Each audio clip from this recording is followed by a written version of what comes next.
Freeze is mostly just about Ice Age Baby decks. How come Ice Age Baby isn't here? Yes! Ice Age Baby is dead. What the heck? Why is it not? Did it say Frozen instead of Freeze? Frozen! Ice Age Baby didn't even make the list. It's going up at least 10 tiers. Yes, no, it's Freeze, guys. Frozen is not a keyword.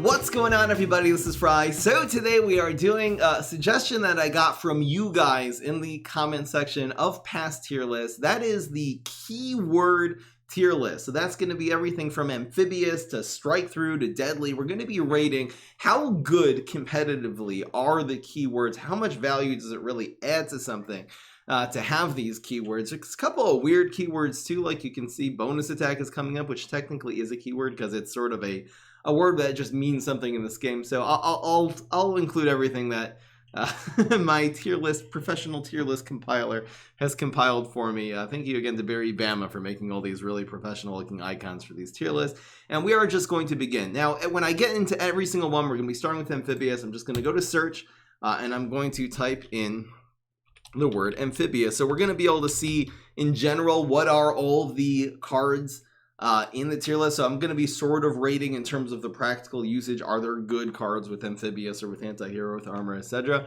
But I'm mostly going to be rating on how much value does that keyword actually give to cards that have it. So here's amphibious. We're going to start with the plants. I think amphibious, in my opinion, is an extremely overrated concept in this game in general. It was sort of right when I started playing this game, sort of a clever idea that you have these, most of the cards can only be played on the ground, but then you have amphibious ones can be played, specifically one lane for the amphibious lane. It sort of is reminiscent of the original Plants vs. Zombies, where there are some cards like Lily Pad and stuff like that that can only be played in the water. So in general, though, in my opinion, I think amphibious is actually, for the most part, is trash. Because a minion in general being in the water lane doesn't matter. It does, if you have amphibious minions in your deck, sometimes it opens up 5 lanes. Like if you're running some kind of swarm deck, maybe you're running a deck with Swabby or Bad Moon Rising. It'll make you have a Bad Moon Rising potentially in more lanes. If you have a dancing deck, you can get a bigger flamenco because you get 5 cards in the field. But in general, that does not matter. Usually, if you're able to keep 4 cards on the field for a significant amount of turns consecutively, you're anyway winning the game then, because that means you're really taking over with your tempo. And thank you so much, Jerthquake. Thank you so much. Welcome to the family. I have my volume all the way down. That's the reason why I can't hear any of these subs. Turn that back up. All right. So, yeah. So I really think amphibious is crap. Now, there's something really unique about amphibious is that on the plant side, you actually have amphibious synergy.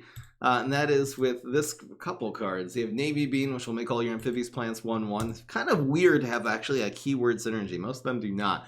And then you have Bog of Enlightenment that works with amphibious. Is there any other amphibious synergy?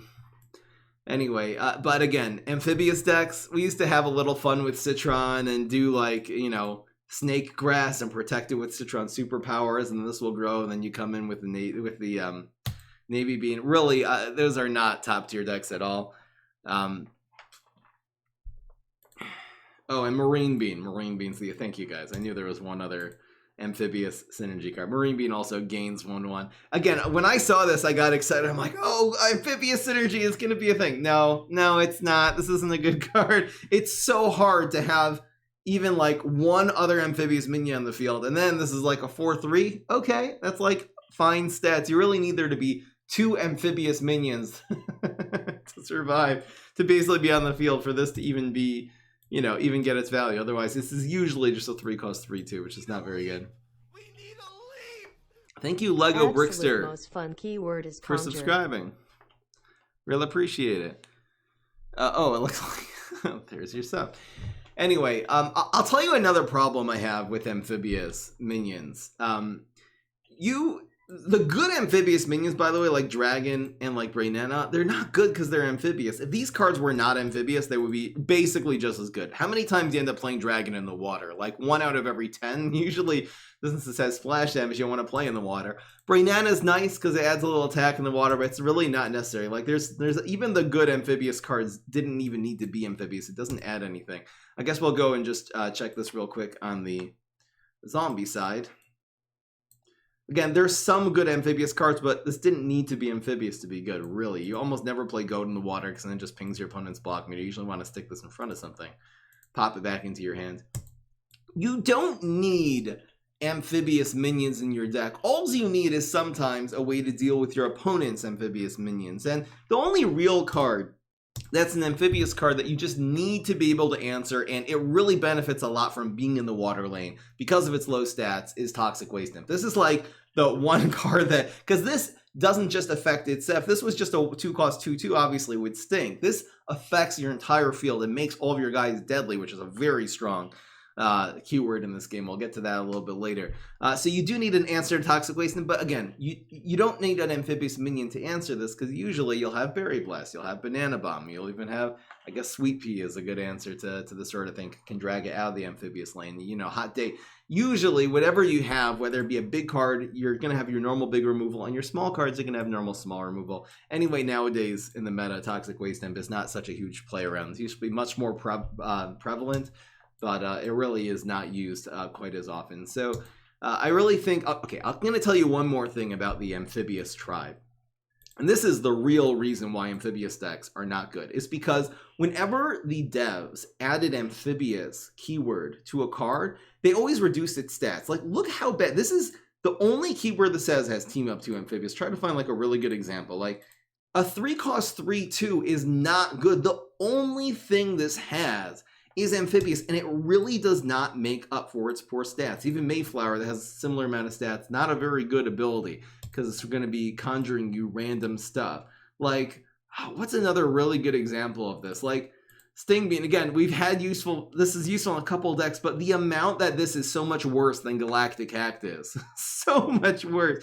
Even if this was like a 1-cost 2/2 Bullseye, like I feel like the amphibious maybe then would like make it a playable card, as opposed to Galactic Cactus sometimes. I guess it's a bean that helps. But like they usually remove stats from amphibious cards, with a couple of exceptions, of course. So that's the reason why the tempo deck, like Amphibious Synergy, this would be good as a tempo sort of strategy, is not very good because you're running a tempo deck with horrible cards and they don't have good stats. And I really think amphibious in general, it's almost completely useless. And this is going to be, I'm going to put this so low because I hate the idea. They needed to make amphibious cards basically have at least par stats, and then the amphibious thing is the special. Not give them below par stats. I'm actually putting amphibious in come on man tier because I really think this is just a flaw. You never need amphibious minions in your deck. It doesn't add enough. In fact, it takes away because usually they're detracting the stats. Come on, there's just so much come on man in that class. And again, I'm not saying that all amphibious cards are bad. I'm saying Dragon did not need to be amphibious. The actual keyword adds almost nothing to this card. That's my point. All right. Next. Oh, this isn't amphibious, but it adds to amphibious. It synergizes with the amphibious keyword, even though you're right. It's obviously not amphibious. This should have been there. Next, we got Anti-Hero. I'll just type the whole thing in so we don't get any confusion here. All right, so here are the anti-hero cards. You got 3 on the, got 3 of them on the plus. Are there any anti-hero zombies? I'm sorry, spacing out right now. There are. There's more. How good is anti-hero? Anti-hero, of course, makes them only do damage. A certain amount of damage, unspecified, of course, when they're dry. So this isn't a great ability. This is not a great ability. First of all, most of the cards are just not good. I mean, this is like good in Pyro decks, maybe. This card I maybe should use more often, because again, the anti-hero makes it do 5/2. The problem with most of the anti-hero cards, though, even with Kitchen Sink, is it really makes them like weaker. Like a 1 cost 1/1 sucks. They're justifying this by making it have anti-hero 2, but that it's at what cost? You know what I mean? If this was a 1/2 with anti-hero 2, I feel like that would be, you know, or a 1/3 even, like that would actually be pretty decent stats for a 1-drop, but they had to reduce the 1 health just to make it like balanced, so it wouldn't be too strong. I don't think this would be too strong as a 1/2 or even a 1/3. It still wouldn't be as strong as Conman. And when these get fronted, of course, then they're weak pieces of garbage. Now, I happen to think that we did a deck recently with OTK Poison Oak. By the time this video comes out, I probably won't have that on YouTube yet. It was just a complete meme deck anyway. We happen to use the anti-hero property mostly in Poison Ivy. This is probably, again, in Aggro Solar Flare. This is a really, really good aggro card. I've had a lot of success with this in Captain Combustible as well. So Poison Ivy is a good card, and then the problem is it gets covered by something else, like they put a minion in front of it, then you upgrade it to Elderberry, or you can remove whatever they played in front of you and hit it again. So it's somewhat useful. You can also use this in budget decks. In general, again, I don't think the anti-hero, the only reason why for Poison Ivy, by the way, which is what I was showing you before, is a good card, is because it has 3 health. So at least is on par in terms of health. And I really think this is the way all of the anti-hero cards should have been made in this game. They have the normal amount of health, which is 3, and then they have this very low attack when it's fronted and extremely high attack. 5/3 is ridiculous for a 3-drop when it's not fronted. I feel like they kind of missed that with this, which for the same price should have 2 health, and Poison Oak anyway should just be cheaper. And especially cards like the reason Mini Ninja, Stealthy Imp, and Space Pirate are all below average cards is because they have very, very poor health. They're very easy to remove, which obviously negates all the damage that they could possibly do. Even this Kitchen Sink, it's sometimes useful, but it's a pretty expensive card for what it does. Usually you want your 6-cost cards taking over the game a little bit more than Kitchen Sink will. It doesn't really have any abilities if you just Shamrocket it. It's dead. So anyway, where are we going to put anti-hero on the tier list? It's definitely better than Amphibious. It definitely has some uses. I'm not going to say it's completely useless. In general, anti-hero, I think the ability itself is pretty good, but the problem is that a lot of the cards, it came at a cost of their health. I'm just in general going to put this in C. It's just kind of below average. Not very good, but again, it's you know, anti-hero is the entire feature of Poison Ivy, for example, which is a pretty good card. I could put this in low C or high D, and basically be around there. All right, next is Armored. Armored is such a great idea, but what they did again with Armored is they took all the Armored cards and just made them. They're not good. They're not good enough. The plant side's a little bit harder to see this. The great example of this though is on the zombie side. For all those of you who have been around this game as long as I have, you'll know that Conehead, the most classic, iconic zombie in the entire franchise, when this was created, it actually was a 2/3 with 1 armor, which made it a very strong stat card. Very, very difficult card to remove on turn 2. Didn't do much more than just heavy stats, but I mean, that was a ridiculous amount. It's better than being a 2/4. Armor is better than having 1 health. Usually, the only exception is if this gets like weed whacked, it will kill the 2 health with armor instead of the 3 health. But usually, this is because if you have armor, if you're pinged multiple times, it actually adds more than 1 health. Especially if you can add some health to cards like these. The 1 armor will account for a lot more health than 1 health would have. So I count armor as almost like 1.5 health. Basically, but right now Conehead in its current state is completely unusable. I mean, this is the problem, is that they said, well, it was too strong at 2/3 with armor, which by the way, it was not. It was maybe too strong for a basic card, but thank you, PopCap. It's certainly I would love to see this go back to 2/3 with armor. I think that would actually make it useful. I'd love to see a little better tempo on the zombie side. I would say probably the best card for armor that actually applies is a Planetary Gladiator, because again, this does have an insane amount of health, including the armor for a 1-drop, and the whole point of this is to be absorbing a lot of damage. You can add some health to this and just becomes better. So and also the Gladiator, it doesn't take any damage now from cards like Astro Shroom, which again, this is like the answer to cycle cap where you're just doing 1 damage at a time. Even like against Admiral Navy Mean does 2. It takes so long to kill this planetary gladiator. Slows down opponents a lot. Really, a lot of these, like Buckethead is just this thing should have 3 armor. It still wouldn't be a good card even if it had 3.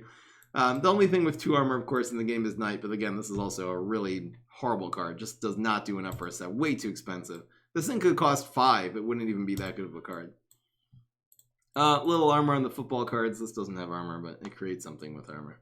On the plan side, I would say Juggernaut, again, is probably the one gem, but it's not very good because it's outclassed by Triceratops.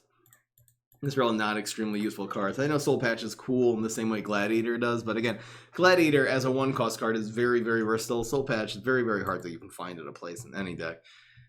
So in general, armor is extremely, extremely sad. It definitely has some uses, but it's useful basically in 1 card, and in most of them, it's just, ugh. I really love the idea of armor in a game. There's no armor synergy. They could totally do that. I'm just putting armor in D tier. The 1 armor, it really does not, it's always coming at the cost of a health, and it's not very much better than having 1 extra health. It's a little better, but armor. All right, here comes bonus attack. Now, this is called a keyword, even though you don't have cards that are like, they just say bonus attack on it. So it's not that kind of keyword, but it really is a key phrase, let's say, that means something. You know what I mean? You have to, bonus attack is a thing in this game. It's part of the code. And bonus attack on both the plan side and the zombie side is literally one of the best things in the entire game. And I'm going to be putting this easy in S tier. It's the best way of winning is just shoving bonus attacks down their face. Mustache Monument, Trickster, bonus attacks, even Gadget Scientist can really, really get it done. Of course, you have on the plan side, why is bonus attack not here? Oh, there. Now it is. You have the almighty Repeat Boss Gatling Peep. Plan Food is just auto-include in every single deck. Of course, the reason why Wingnut is the better card than Bonus Track Buckethead, even though they have the same ability. First of all, Wingnut is a plant. Plants are usually better than zombies in general because they have last say when it comes to minions. Plants are better. But also, the plants, the zombies use bonus attack or frenzy we're going to be getting into basically in every single class in order to win. And bonus attacks on the plant side are only used in 1 class, which is the Mega Grow, making Bonus Track Buckethead very circumstantial. That's good to run in a deck. Wingnut is not circumstantial, and its ridiculous stats actually really do make it kind of worth running in any deck if you can find room for it. So bonus attack, definitely one of the best keywords in the game. Don't try this though. Obviously, Repeat Boss decks with Captain Combustible are ridiculously good. We've had some really good Pod Fighter decks as well. Now, really, included in the word Frenzy, I believe it might even say, does it not even say bonus attacks? No, like I think if you click on the word Frenzy, when this destroys a planet, attacks again. Okay, so it doesn't actually say that, or else this would actually have brought up all the Frenzy. We'll get into Frenzy in a second. Frenzy is a good ability. Time to Shine is also, you guys are right. It's also there. Someone said in the chat, don't forget Time to Shine. I mean, this is the reason why this is one of the best powers in the entire, this is the best superpower in the entire game by a nice margin, to be quite honest. And making a plant do bonus attack for 1 is completely broken. One of the reasons Grass Knuckles and Captain Combustible are 2 of the best heroes, really single-handedly. All right, next. Next, we're getting to Bounce. Bounce is actually, I think, a very underrated power. Some people think, the mistake I think a lot of new players make when it comes to Bounce is saying, hey, it doesn't really remove the card from the field. It just bounces it back into their hand so they could replay it the next turn. But having to spend all of the resources on a card to play the next turn, there's 2 problems. First of all, they don't have it on the field this turn. So you're going to have a board state. If you can bounce something, even just with Jumping Beam, which is a fine card. If your board state this turn is still going to be stronger. Bouncing is cheap. You're not going to have a 5-cost 3/2 that destroys a minion. You're going to have one only that bounces. Bouncing costs 3 in this game. Destroying costs, unless it's Shamrocket, which is stupid, costs more around 5. And that's why Shamrocket's a dumb card. So bouncing, again, you can make bounce synergy decks, which is actually not only synergetic with Jelly Bean, because this grows every single time you bounce something, but even more importantly, A lot of the beans are the ones bouncing, particularly these 3 cards. Plus, it's a tempo strategy. You are getting guys on the field and they are not. The fact that they have to replay their bounced minion next turn, if they've spent, let's say you have Spring Bean, if they've spent 4 brains on a minion and you Spring Bean it off for 3 brains, Sun, and you're able to play a 1-drop that turn, they're gonna have to spend again another 4 brains to replay that to counter your Spring Bean, let alone if that card that you bounced off costs 6 or 7 or 8, just having to replay, it's such a disadvantage in terms of tempo that they're going to have to be replaying that card. So really underrated on the plan side, and then especially when you get to the zombie side. Whoops. We'll take a look at bounce over here. Hello? Oh, yeah, I did it. Bounce. I had it for a second, but I'll retype it in. So, besides for the cards that bounce, you know what? Bounce yourself. I know this is bounce. It's just a way of describing the mechanic. These don't count as, none of these count as bounce. This is the one. There's 3 good bounce cards. Pogo, one of the best cards in the game, especially because Mixed Up Gravedigger, you can bounce again. I know I say that a lot. Even Backyard Bounce, really underrated card in this game. This is also fine. Can bounce multiple minions. It's not about stumps, just a meme. There's a lot of, this one is not very good because it's a little too expensive for what it does. It also only bounces what they played the turn before instead of what they're playing that turn. Pogo bounce comes out of the gravestone and bounces what they play the next turn. Anyway, bounce is one of the better keywords in the game. I'm going to be putting bounce in A. And again, I'm not including... Should I take off points because there's so many things that say bounce? No. You know what? It's the same thing. The reason why cards like Kangaroo and the Yetis, for example, are not good cards is because the keyword bounce is so good. That's the whole point. This card exemplifies how bounce is such a severe penalty. I think that was the idea behind this card. It's like, well, when it gets hurt, it's not like it dies. It just bounces back in your hand. You have an extra card to replay next turn. It's such a big penalty. Like, I could see that with a 1-cost card. Like Gladiator. Imagine Gladiator had this ability. Like, whenever it takes damage, it bounces off, and then you could replay it for 1. That would be pretty cool. I wonder if they could make like a crazy spring Gladiator. I don't even know what it's going to be. That would be awesome, but replaying it for 4. Ugh. Ridiculous. All right, next we're going to get into Bullseye. Whew, this is a really, really actual good keyword. Now, okay, here's Bullseye. So it seems like something relatively simple. And that is that it's not going to charge your opponent's block meter. Okay, I mean, usually anyway, you have to hit them every 4 times they hit their block meter. This is a really, really big deal.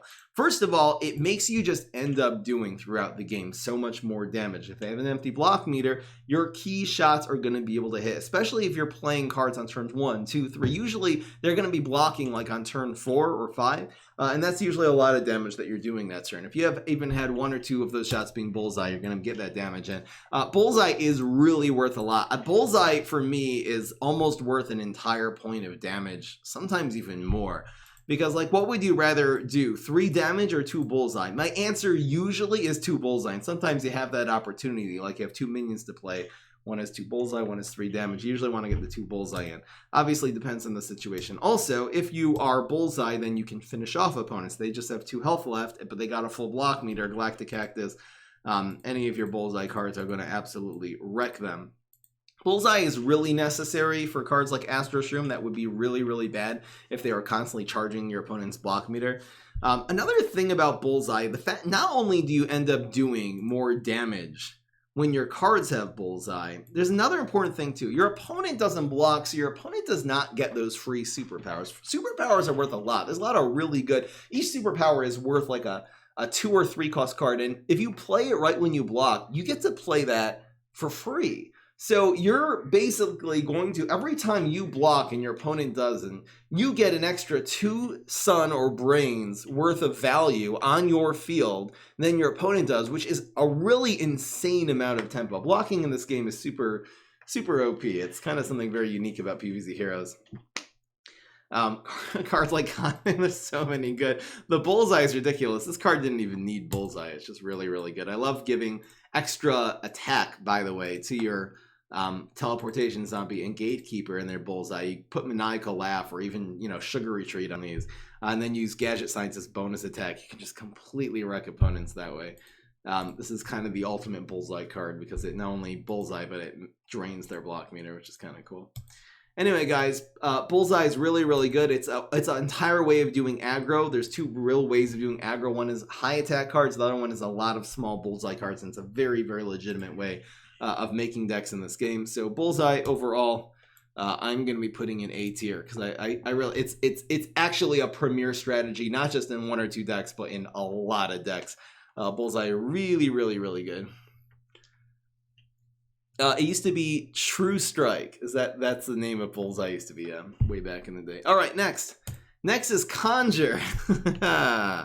Conjure, of course, means it's different than drawing a card. Drawing a card means you pick it off your deck. Conjure means it's going to be appearing not from your deck. It's just going to be created into the game and then go into your hand that way. Conjure is very good. Now, you have, of course, Conjure synergy with, you know, Dr. Spacetime and Captain Cucumber, both of them. One's on the zombie side, one's on the plant side. They'll make your Conjures cost less. Conjure has two things. Let's talk about Conjure. There's competitive Conjure, and then there's fun Conjure. And don't leave fun out, because fun is important. In a game, you want to have fun. But competitive Conjure actually works. It gives you cards as long as the cards are conjuring decent cards. So if you're running a card like Starchler, for example, that if you go and you look up the word root and you see the possible cards to conjure, they're mostly just F-tier, trash, garbage, bucket bay, cremation station cards. That's the reason why Starchlord is also a piece of trash, utterly useless garbage. If this would actually conjure good cards, maybe that would be making up for its horrible stats for a 4-drop. But if you have cards, let's say, even like Photosynthesizer, the overall Galactic Gardens, there's a lot of really good cards in that set, as you would know if you watch the tier list video on the sets. If you have a card which is conjuring legendaries, again, there's some bad legendaries in the game. For most of all, they're going to be good in almost every single deck. A lot of the best cards in the game are legendaries. If Cosmic Bean, so again, conjuring a random bean and giving it team up is not very good for this card, but if you have Admiral Navy Bean in that deck, this all of a sudden now becomes a good one because it's conjuring you what you need to win instead of pieces of trash garbage. So you can definitely build decks around Captain Cucumber. You can just add Captain Cucumber as an extra win condition. He'll usually be hitting once or twice and really give you those late game cards that you need.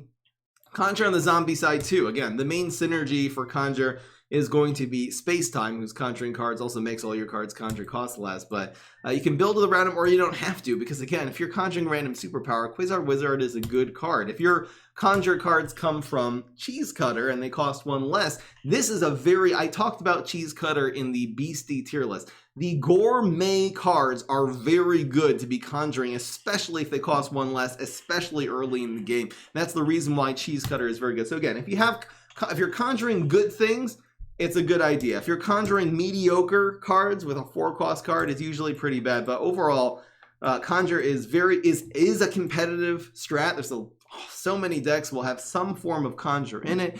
And it's also an extremely fun strat. I mean, it's really one of the most fun things in the game is Conjure, Leap, Bad Moon Rising, and Molecule, which is also like Leap. Like those are like, so in terms of fun value, we're definitely going to be putting Conjure a little bit higher on the tier list. So because of its both competitive value and its fun value, I'm going to be putting Conjure in A tier. Absolutely fantastic. Love Conjure. Some people don't like Conjure. Some people feel like it ruins the game. It doesn't make it competitive enough. You know, I could imagine if this game was like super sweaty tryhard and that was the whole way it was being made, then yeah, don't have Conjure. But you know what? Not even Hearthstone is super sweaty tryhard. They're trying to really make it fun. And I do think Conjure makes this game like twice as fun. So definitely going in A tier. Next, we're going to Deadly. So there's no deadly plants. I guess I'll just use this to exemplify it. Deadly is a zombie-only keyword. Deadly really adds a lot. Now, there's not even a lot of Deadly cards. The other thing that we're missing, which is actually very important, it's probably the most commonly nowadays played Deadly card, is, of course, one of the best superpowers, probably the best zombie superpower in the game, which is Super Stench, at least of the regular ones. This will give all of your zombies Deadly draw a card. Deadly makes every single trade either be even or win the trade. So it works in terms of tempo. It works in terms of control because you're able to remove cards using deadly minions. You don't want to really be making a habit of just sticking a bunch of deadly minions in front of your opponent's minions. That's sort of a mistake. That's the reason why Smelly Zombie, you're sticking this in front of what they played the turn before, not what they're playing this turn. But if you're teleporting in deadly minions, which we definitely have had success doing that with you Giganticus, you definitely can get it done.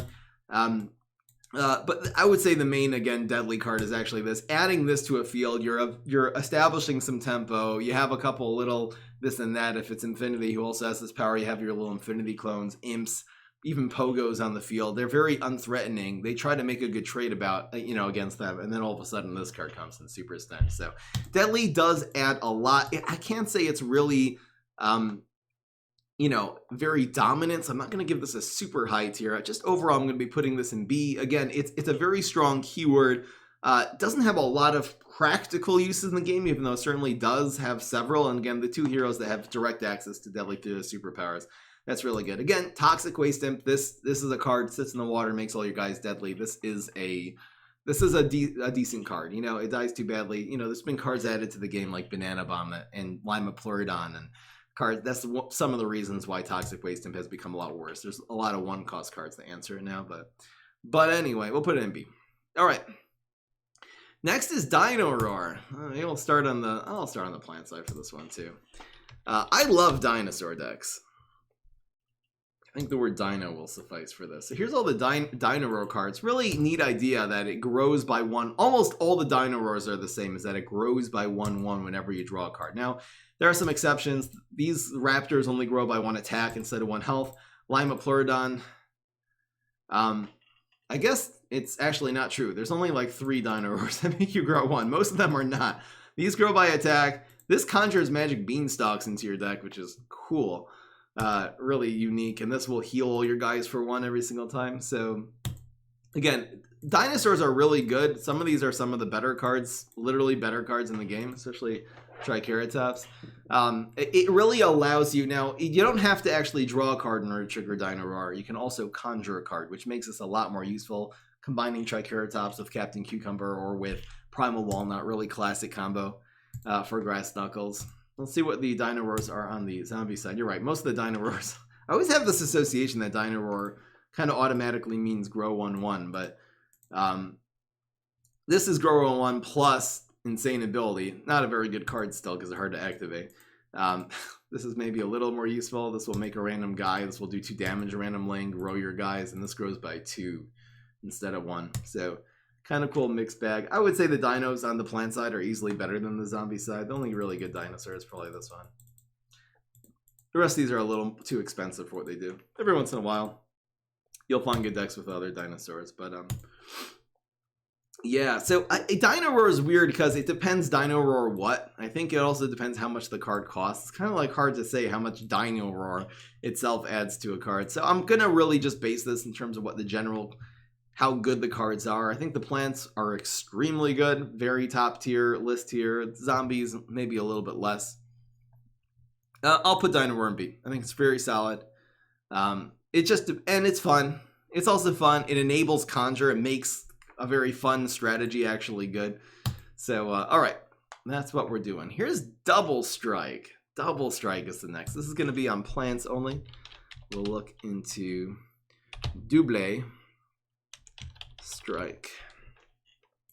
Not a whole lot of cards with Double Strike. Several of them are very, very bad. I mean, this is one of the worst cards in the game. Cosmic Fee.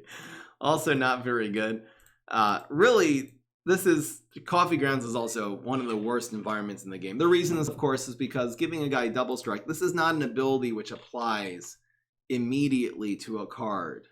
You have to wait till the attack phase for this to work, and that gives your opponent an ability to either remove your card off the field, the minion off the field, or remove this environment. So I would say there's an intrinsic flaw in Double Strike, the fact that it doesn't do anything until the attack phase. I know Deadly is sort of like that, but Deadly on the zombie side is way better than a keyword on the plant side, because keywords on the plant side can be removed by zombie tricks and environments as opposed to Deadly. Also, you can use Deadly and bonus attack together. A little difference there. Now, Bananasaurus Rex, this makes it do a lot more damage, so Double Strike is quite good with this card. It's also very good with Gatling P. Gatling P, the main ability is actually the fact it does that first bonus attack with the P evolution. That's sort of like the strength of this card. The Double Strike definitely doesn't hurt, especially if you get this on a Sting Bean in the water. Ridiculous amounts of damage. Overall, Double Strike is a pretty weak ability, but it is very useful. I'm just going to put it in C. It's just about average.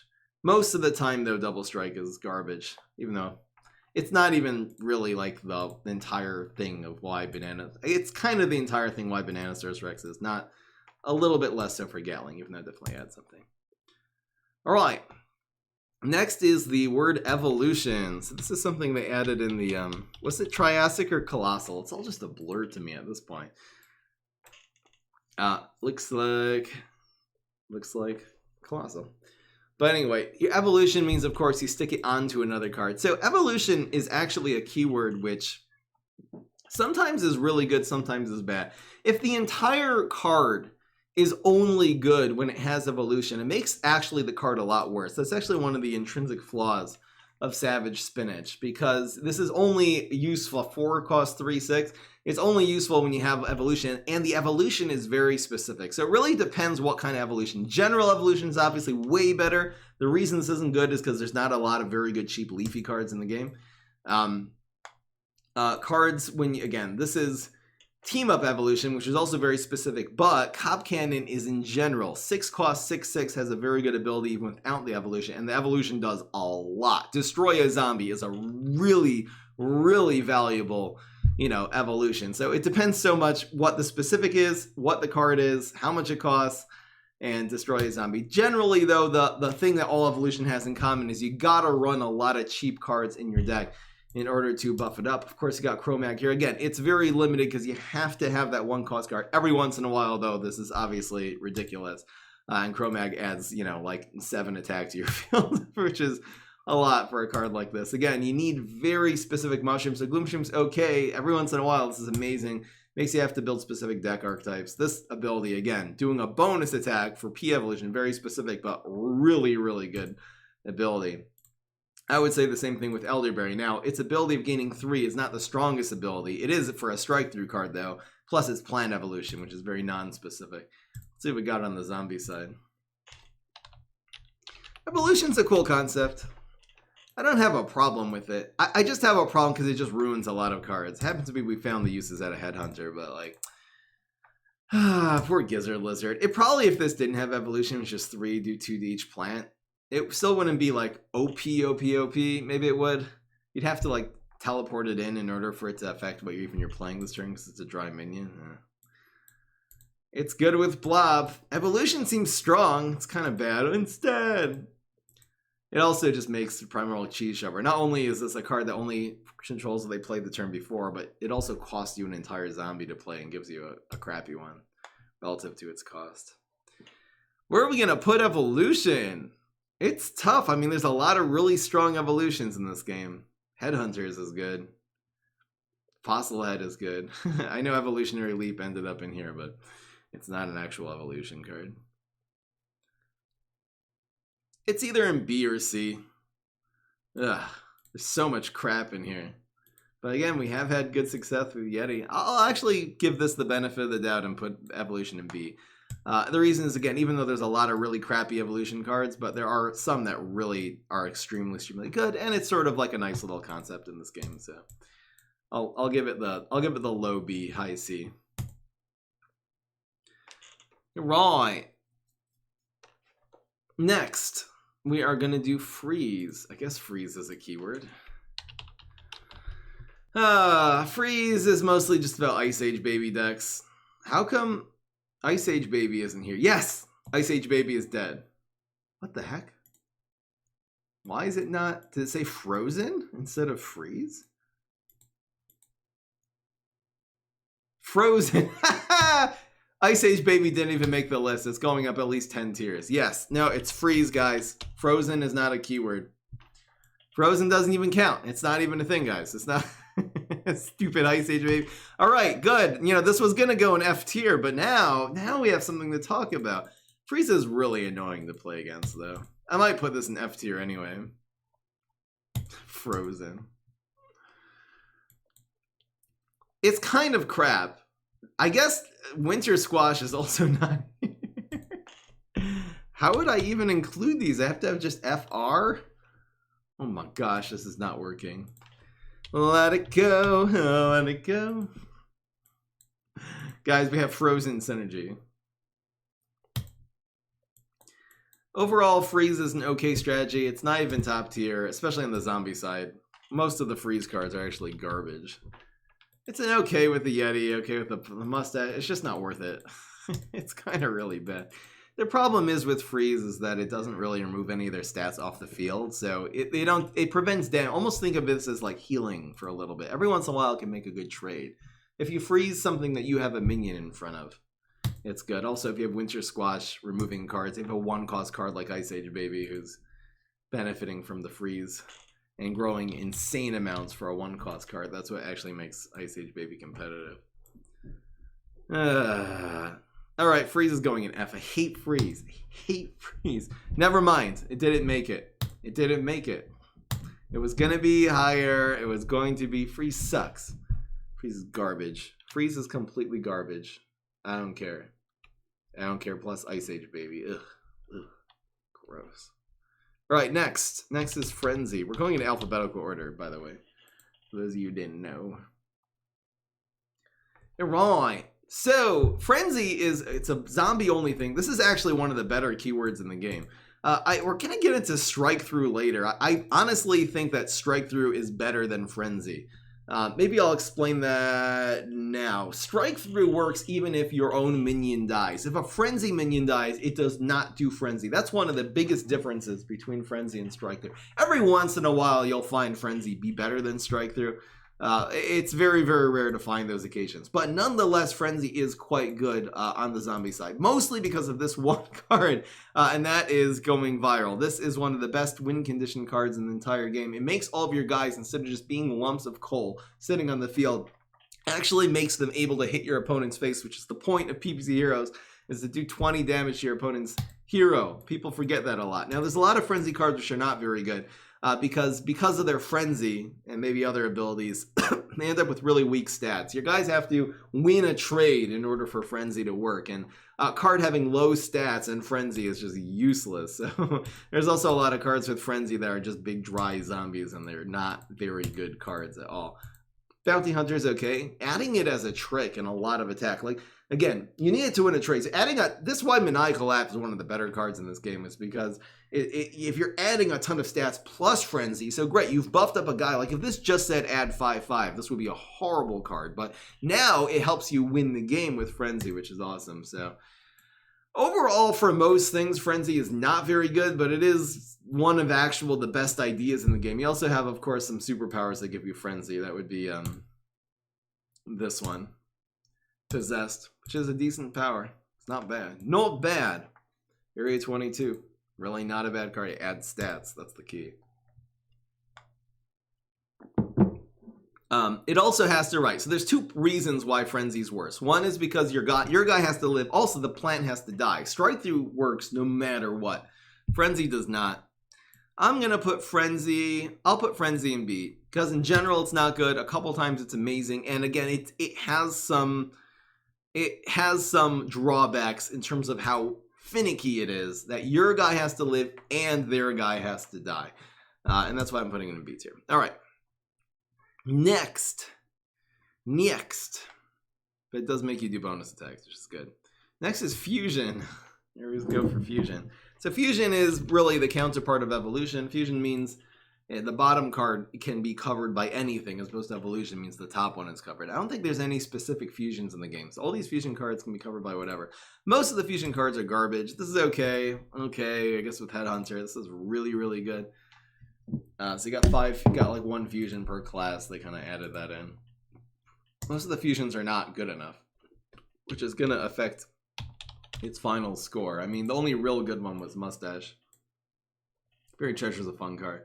Most of these are really, in fact, all 5 of these really suck. I mean, this isn't even a very good card. Maybe if Shamrock it cost more, removal was nerfed. This card at 2 would be quite useful. But the problem again with Ice Boar, Very, very powerful ability. Don't get me wrong for a 2-cost card, but it doesn't work at removing guys in front of your minions. They have to be in a dry lane or a lane that's open, has a team up in it maybe, in order for this to be good.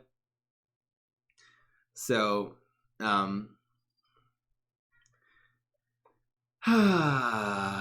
know, most of the fusion's so bad. These cards are real trash. Because there's no really, again, the only really good fusion is Mustache Monument, and the other 9 are pretty much trash cards. I can't really put this in like D or F. You know, put it in C. Mustache Monument's a really good card. Buried Treasure's okay. I'll actually put this in C. Since then, what? There are 3 useful cards here. One of them is one of the best cards in the game. And this side, one of them, and one's very fun. And then this side, there's no useful cards here at all. I mean, they're so bad. Just all ugh. Anyway, next is Gravestone. It's obviously going to be a zombie ability. And the home of the grave. Alright, so what does Gravestone actually add to a minion? And this is a little bit of a twist, because for cheap minions, Gravestone is very good, because the thing cheap minions are lacking are in their stats. They're very easily removed. A great example of this is Swashbuckler. This would not be a good card if it did not have Gravestone, because there's too many answers to it. Now, they have to either have a minion or a Gravebuster. If this would die to Berry Blast and Banana Bomb and everything like that, it would be a lot worse. The second good thing about Gravestones is that they don't know what it is. And again, even though good players can probably 80% of the time know what's in their opponent's Gravestones, probably about between 50 and 75%, maybe more like. But okay, not only does it give it a natural shield, but it also makes it unpredictable. So cards that you don't know what's happening, especially cards like Line Dancing Zombie, that's very important to surprise your opponent with. If they don't know if it's a Swashbuckler or a Monkey Pirate on turn 2, it makes that play a lot harder. Sumo also, if they're not expecting it, which is a pretty easy card to expect, usually. But if they're not expecting it, this will obviously the surprise factor. So there's three things actually about Gravestone that's really important for early game cards. One is the natural barrier. Second of all is the surprise factor. Third of all, its ability activates during the trick phase after the plans have already played their plans instead of immediately, which is so important for almost every card that's Gravestone and has a when revealed ability. Sumo is exactly like that. If this would not have Gravestone, you play this as a dry zombie, would move something immediately. Great. Now this can be used as a control card. Now this can take whatever the plants did and react to it. And other supreme example of this is Pogo. The reason why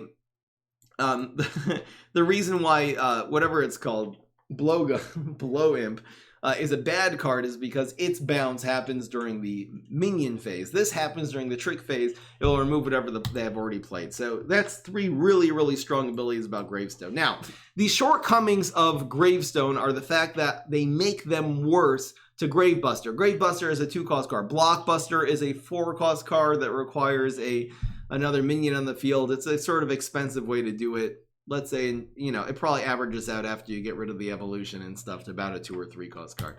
But anyway, the mixed up Gravedigger, for example, puts everything in Gravestones. I know, as you've seen in the recent highlight compilations, if they have a Blockbuster, it just annihilates this field, which otherwise they would not be able to.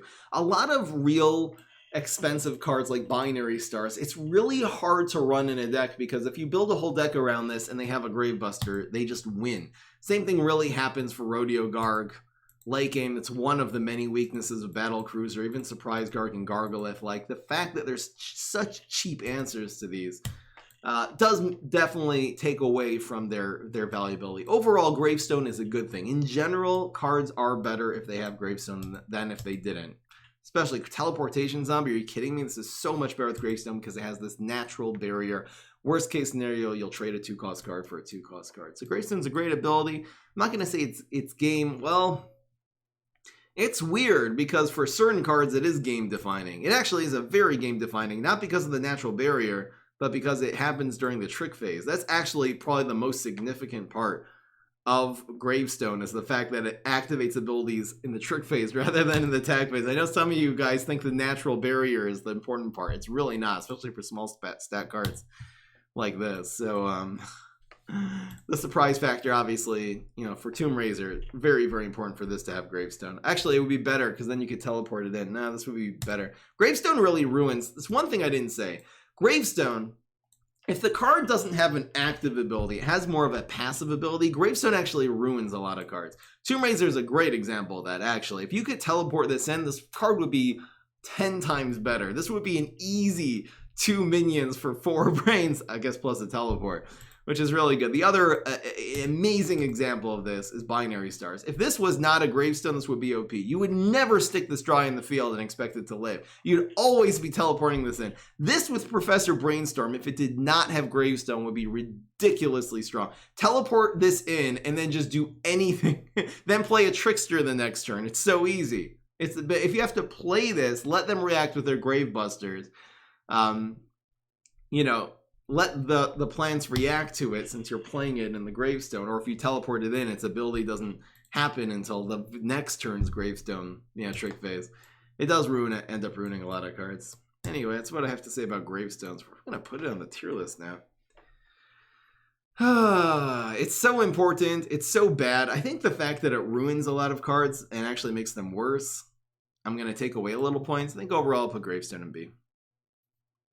Professor Brainstorm's the only crazy hero. When it comes to a lot of situations, teleporting in zombies is the only way to activate them. There are a lot of cards, again, that are only good in teleport. All right, next is heal. I'm going to just quickly show you the 3 things that heal on the zombie side. How many are there? What? Oh, this says health. This heals to fall. Oh, this does heal. Never mind. I don't even know what it says. So this heals you, heals, this prevents heals. This will heal you for whatever it does. Why is this under heal? Oh, for each health your hero has. This does not heal. So it's really just 1, 2, 3, and 4. And this is healthy treat. So it's very inconsequential on the zombie side. It does make Nibble worth it. You know, gaining that extra health. It's a pretty weak removal card, but that little extra health really does go a long way. We also do have some fun with Nurse Gargantua teleporting in and with the Morticia, because that really gives you sustain until you get to that teleport Zombot. Thank you, Sayman. This is an almost unplayable card. I have trolled opponents with Medic mixed up Gravedigger, but it's just a troll strat, and this is just overall horrible. It's the only card I have 4 copies of, by the way, and I'm not crafting one either. It's mostly of consequence when you go to the plant side, which I guess makes sense. Heal is kind of like a more planty thing to do. These do not count. This does not have heal. Oh my gosh. Okay, it's in the solar class though. Heal is a very good strategy. It's good for budget players. You have your Dr. Peppers, which are really, really good. You have one of these huge heals, Astrovera. So the heal synergy, of course, is Dr. Pepper will grow every single time you heal, and the second synergy card is going to be with Heartachoke, which is damage to your opponent's face. I would say more importantly, though, heal is a good way of controlling. It's a way of stalling the game. You don't even need to have Heartachoke and heal decks as long as you have a lot of late game win conditions that will otherwise take over the opponent. The thing that's missing here, by the way, in the Guardian class is Poppin' Poppies, which creates 3 little buddies, and that's actually one of the best heal cards in the game. It clogs a lot of lanes and heals you for 6. Really, really good way of getting back in the games that you're otherwise behind. Catch-up mechanics also really, really good. So on the zombie side, heal is pretty sucky. On the plant side, it's good. It's one of the I'm not gonna say it's a top tier strat, but it's one of the better strategies in the game for sure. Despite having a few bad cards in it, I'm gonna give heal because it's an entire, zombie side not, but because it's really an entire strategy in this game and it's quite a good one. And even in decks aren't heal decks, but having Poppin' Poppies and a little bit of heal from Little Buddy is quite good. I'm going to put that in A tier. It's really a very, very, very strong keyword.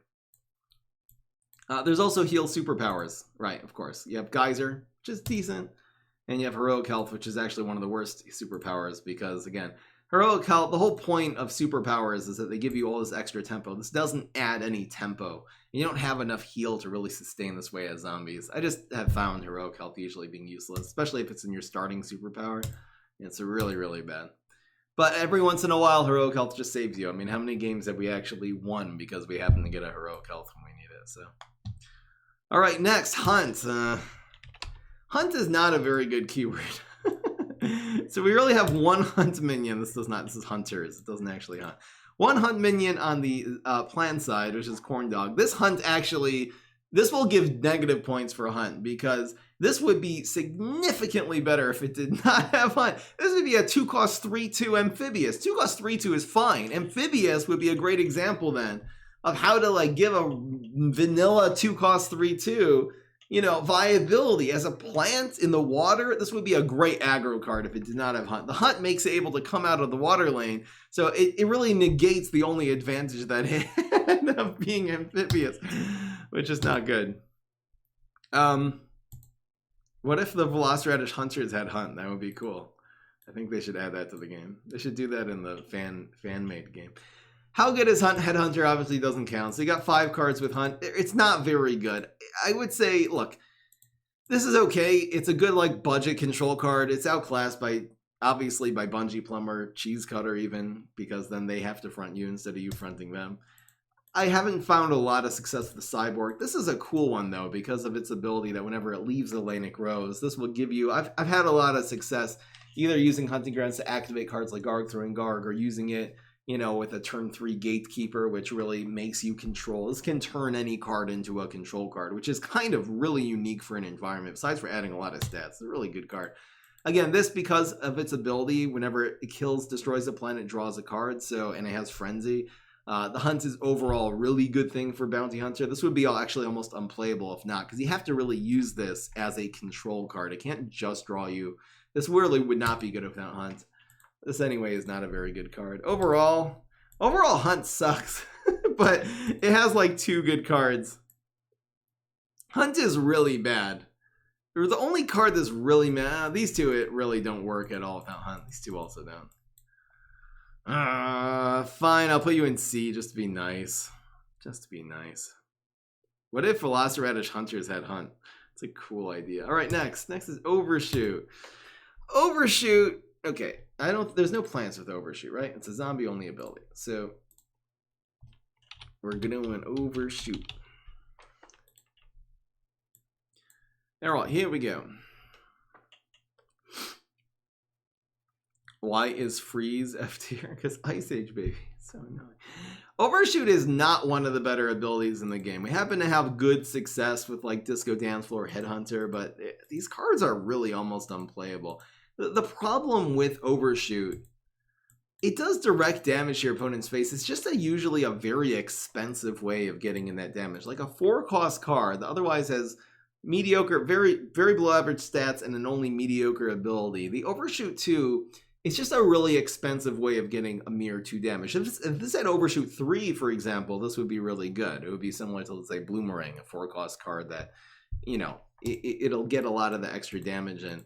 This as an environment, it doesn't add anything right when you play it. I guess you'll usually get the 3 damage in that turn. It's good with Bullseye. I just find this is so outclassed by most environments in the game, especially because of how expensive this is.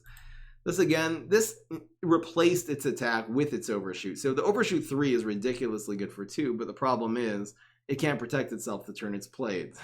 It's just a huge flaw. This one also, it's just not a good card. Kitchen Sink is just a big grab bag of stuff. Overshoot Bullseye is really not OP. It's better just to swarm and put a lot of guys on the field than to have a lot of like, how are you going to make this Bullseye with Cosmic? It's just not worth it. Way better is to have strong Bullseye cards than weak ones that that synergize with Overshoot. Again, Disconaut is a pretty weak card. Every once in a while, you'll see Disconaut and Dance Floor and cards like Cosmic Dancer be really, really good, but usually that's not a reliable strategy. The reason is because Cosmonaut only has 1 health. It's a really, really key card in the whole equation that you need to remove, and is very easy to remove. Overall, Overshoot, it's not very good. Sometimes this can add things to like Abracadabra. It's so unreliable because it gets blocked. I'm actually putting Overshoot in D. I really don't think that, especially because of the cards that represent Overshoot in this game are very below average. They're all below average. I don't think Overshoot's a very good ability. It's going in D. Next is Splash. Cool. Splash. I forgot about this one. All right, what cards have Splash? Nothing. You know what? When I thought of Splash, it didn't immediately pop into my head that Splash is a plant-only ability, but there really are only plants that have splash damage. I guess that makes sense. So splash damage, it's what, let's say, a card like Snapdragon is all about. This card obviously would suck if it didn't have splash damage. It's kind of really cool, the fact that your guy always wins the trade. It hits the guy before he's even able to attack because it goes to both lanes. It can hit someone in the left lane, but more importantly, hits to the right. That guy can't even attack as long as this kills him. So Splash is actually a pretty decent ability. It happens to be there's a few Splash cards that really taint Splash's name, like Melon Bolt, who's so outclassed by Snapdragon. Winter Melon, which is too expensive for what it does, because again, the whole thing is the splash, and that only happens in the attack phase. This thing just gets Rocket Science or Fruitcake easily. And this card is just, gross. This should be a 2-cost 2/2 with Splash 2. This would become a decent card. Happens to be one of the best cards in the game of Splash. Dark Matter Dragonfruit really does, because this is Splash 6. The difference is this is Splash 1. Splash 6 is infinitely better than Splash 1. So the fact this can, remove minions just as much as it stalls tricks, obviously, can also stall their minion plays. 6 Splash will remove basically anything. Makes this card, one of the best cards in the game. I would say because it's really good for 2 cards and it's horrible for everything else. Freaking Wet Melon Bolt. Splash itself is a good bit. Depends how much splash, though. That depends how much splash. I think if this did 4 splash, it probably would be a lot. It might even be viable. Still be tough, a tough sell. I think 3, 4 splash would be correct. I'll put splash in general. Dragon Fruit. It's a good ability. It's just not being applied. It's not applied well. I think based on how good of its ability, I would give it B, but because it's applied so poorly in this game, for the most part, I guess I'll give it a C. Alright. Next is Strikethrough. Holy moly! Strikethrough! Who needs bonus attacks when you have Strikethrough? Bonus attacks are probably overall better, but Strikethrough is really one of the best abilities in the game. You don't need your guy to live like Frenzy, and you don't need their guy to die. This thing just hits them in the face. And the Strikethrough cards overall are really, really good. In aggro decks, use Strikethrough as a finisher. This card is so underrated for budget players. It does have bad stats, but 3 Strikethrough in late in games is so much. It also, essentially, there's a second thing about Strikethrough. Besides for being a good finisher, it basically doubles the potential of a card. It doubles its total damage output when it's fronted, because now it's attacking both the minion and their face. As opposed to, let's say, Overshoot doesn't double, and does it? I guess you could argue Overshoot sort of does that. But anyway, just overall, the Strikethrough cards, Elderberry, Astroclaw, this contains some of the best cards, some pretty bad. Even this is not that horrible, and even Sunstrike. I don't like it. It's not horrible. Power Flower. What do we got? Strikethrough on the zombie side. And you know what? Strikethrough on average on the zombie side might even be better, because if you look at Line Dancing Zombie is one of the best cards in the game. Then you got, look, Captain Flameface. This is, seriously, for budget players, craft Captain Flameface. Please. This is so good for Pirate decks. This will make you, it's the only expensive card you really need in Pirate decks. You can do the Headstone card version. Really good with Space Cowboy. Makes Plankwalker good. If Plankwalker didn't have Strikethrough, this wouldn't even be a good card. I know there's some crap, but even Laserbase Alpha is not a horrible card. It's just okay. I'm putting Strikethrough in S tier. I think Strikethrough is literally one of the best things in the game, especially on the zombie side too. Not only does this now double its potency, it actually triples it if you're against a team up. Like, if you have that Shumfur 2 or Velociraptor Hunters, this will hit face and hit both minions, which makes this card really, really good. All right, next. Speaking of which, this is going to be a plant-only ability, and it's none other than the classic Team Up. I like Team Up. Let me explain what Team Up does. First of all, okay, Team Up does a lot of things. Actually, a very underrated ability. First of all, Team Up it increases the maximum amount of minions you're able to have on the field, which makes a really, really big difference for your Sonic Blooms that does 1 damage per minion, for your Astro Shroom, Admiral Navy Bean, anything that Pine Clone, anything that requires a lot of minions on the field to be good. It literally doubles the amount of minions you can contain on the field, first of all. Second of all, it allows you to protect your minion. So if you have a really expensive thing in the field, stick a garlic in front of it. Even stick a walnut. It's not that bad. Usually the walnuts you're seeing from Nut Signal, the superpower. But even celery, even cards like it really makes cards like Puff Shroom really good. This adds an attack and protects your entire guy behind it for 0 cost. Same thing happens with Little Buddy. So able to protect other cards, but it also makes you able to protect yourself. For example, if you have a Sunflower, the longer this stays in the field, has very weak health, but if you can stick this behind something, so now the team up works exactly the opposite. Now you're protecting itself. So it doubles the minions have in the field. It protects other things. It protects itself. There's one more thing about Team Up that I feel like is so overlooked in this game, and that is the fact that there's a special game mechanic in this game that when you have 2 Team Up plants, when they hit your opponent's face, they charge the block meter only 1 time. Meaning, if you play a 1-cost 2/1 Celery together with another non-Bullseye minion on the field, essentially this card at that moment has Bullseye, because this will be adding 2 damage onto the field for 1 cost, which is fine, but does not charge your opponent's block meter additionally. Now, there's a cool mechanic that if they have double strike, like if they're in Coffee Grounds, then they split up the 2 team ups. That first the front one does the attack, then the back one does the attack. We had the cool highlight like that recently in a highlight video, or maybe it's in an upcoming highlight video. I can't even remember at this point now that I have an editor, with Repeat Moss. If you have Repeat Moss in pair of pairs and you play a trick, the front one does an attack, then the back one. I believe that'll be coming up in the next highlight video, which is already have a draft for at this point. There's also Team Up Synergy. Cop Cannon's the main example of that. You really don't want to go with Mix Nuts, not a very good card. Also Go Nuts, which is the other Team Up Synergy, grows all your Team Ups. It's not a very good card. I haven't really found the good Go Nuts deck, but in general, Team Up is a nice solid ability. It's not game defining. There's certain cards that would probably only be good with Team Up, like Primal Walnut. Obviously Torchwood would be useless if it didn't have Team Up, but cards like Little Buddy and Shroom, I mean, it really adds so much. Man, it has so many uses. With Pine Clone, Team Up's a fine ability. It really, I mean, it's so game defining for the plants. It's so game defining. I'm probably going to be rating this a lot less in how much value does adding the word Team Up to a card, but just in terms of how game defining, all those little things that it does, I'm going to be putting Team Up in A tier. I really think it's very underrated, and it just has so many huge implications on this game. All right.